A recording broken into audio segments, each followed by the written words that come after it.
नमस्कार।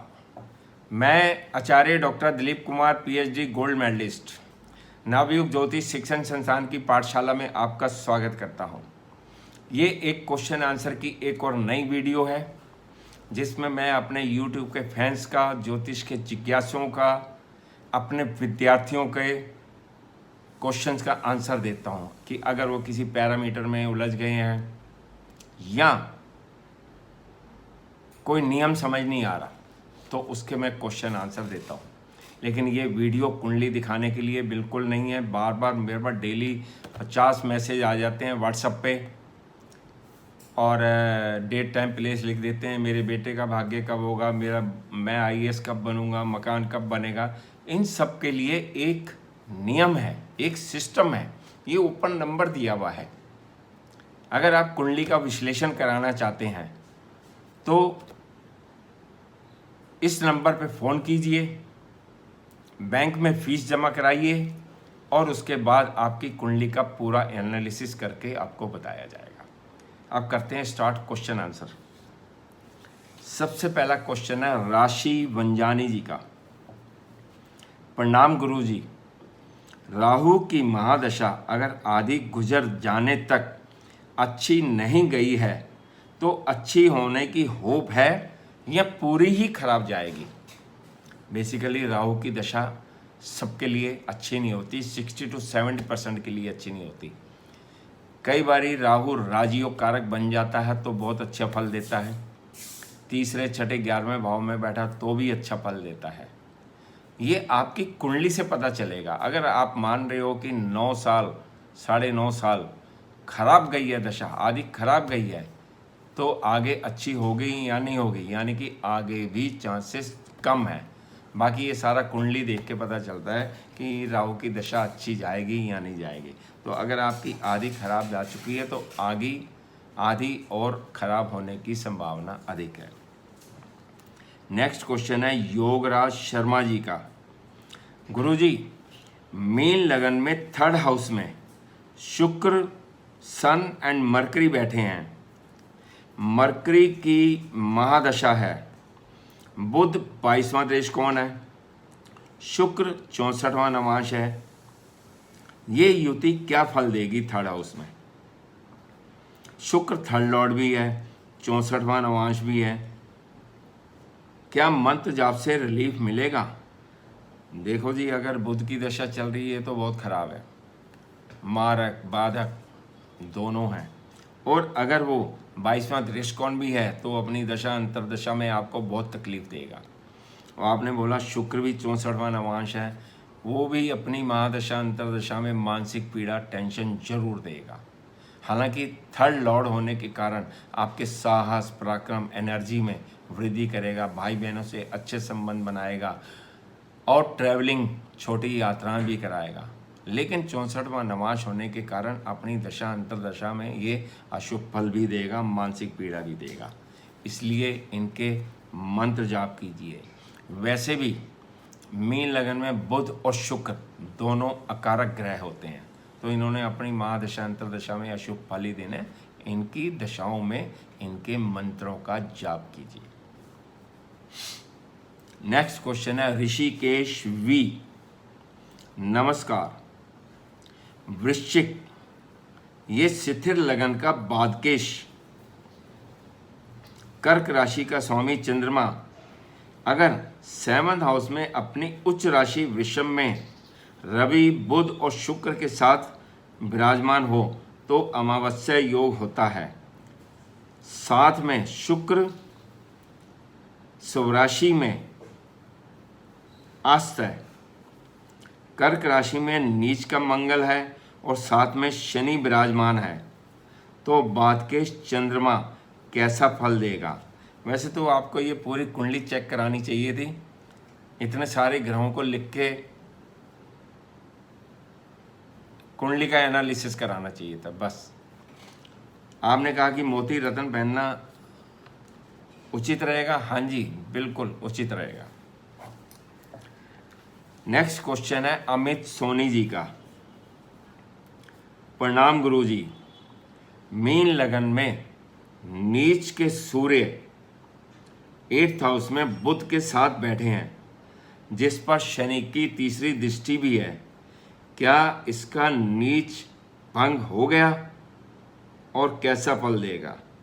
सूर्य का नीच भंग नहीं हुआ है, हालांकि वो विपरीत राजयोग बना रहा है, लेकिन शनि की दृष्टि से नहीं।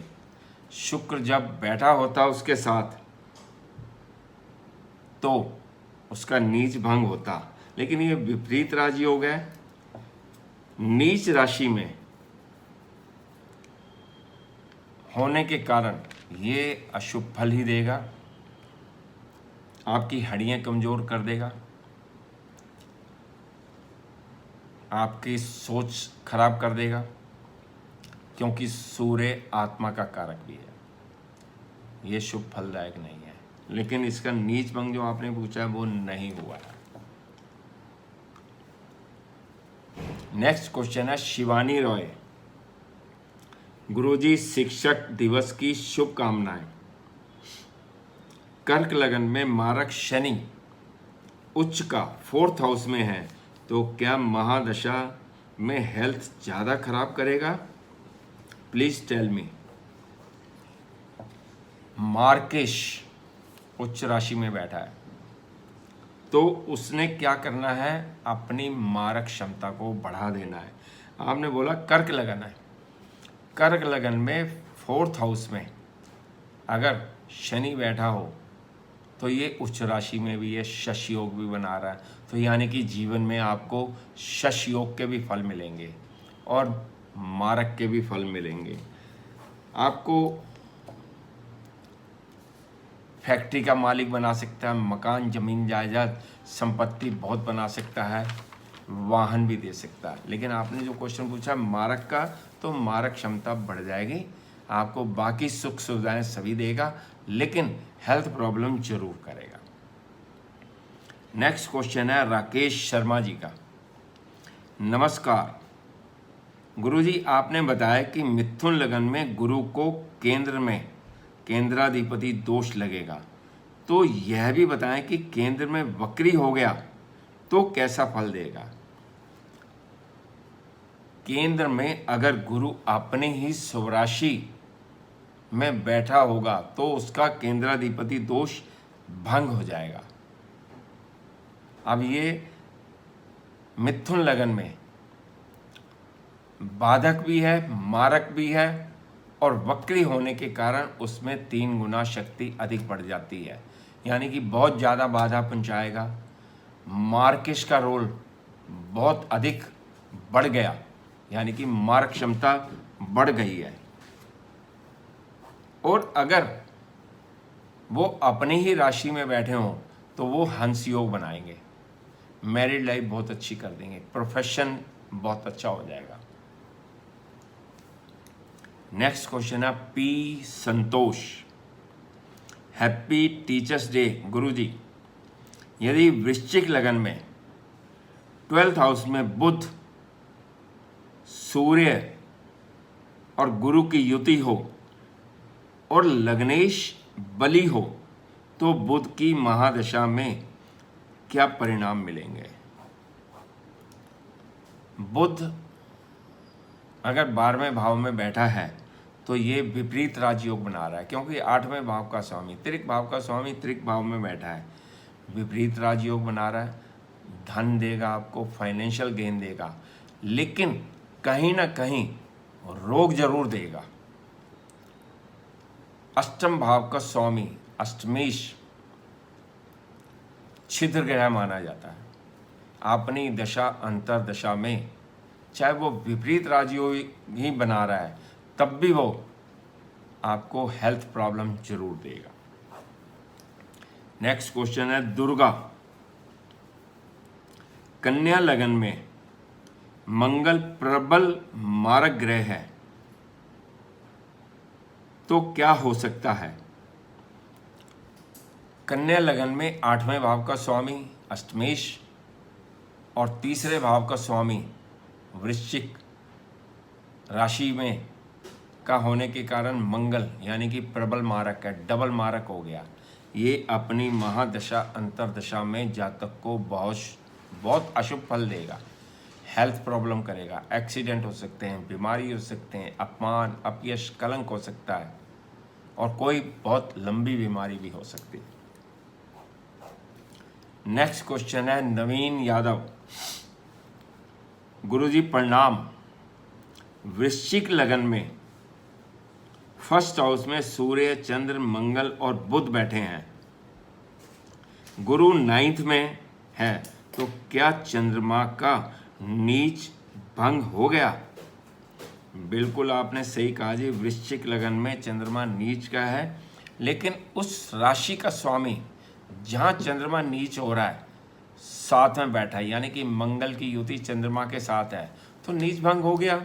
इसमें गुरु 9th हाउस में बैठा हो या ना बैठा हो, नीच भंग हो गया, और ये राजयोग भी बन गया, तो यानी कि अपनी महादशा अंतरदशा में ये आपको शुभ फल भी देगा। नेक्स्ट क्वेश्चन है राजेश आचार्य। सर, मीन लगन कुंडली में राहु 5th हाउस में वर्गोत्तम है, उसको मंगल का 4th एस्पेक्ट भी है और गुरु का 9th एस्पेक्ट भी है, क्या राहु महादशा में शुभ फल प्राप्त होगा? प्लीज बताएं। ये आपने बोला है कि राहु कर्क राशि में 5th हाउस में कर्क राशि में बैठा होगा, और उसकी डिग्री 0 से 320 डिग्री तक है, यानी कि वो पुष्कर नवांश में बैठा हुआ है, और गुरु की दृष्टि होने के कारण, मंगल की दृष्टि होने के कारण वो शुभ फलदायक हो जाता है। अब ये राहु आपको गुरु के समान फल देगा, यानी कि आपकी कुंडली में मीन लगन में ये शुभ फलदायक हो गया है। नमस्कार।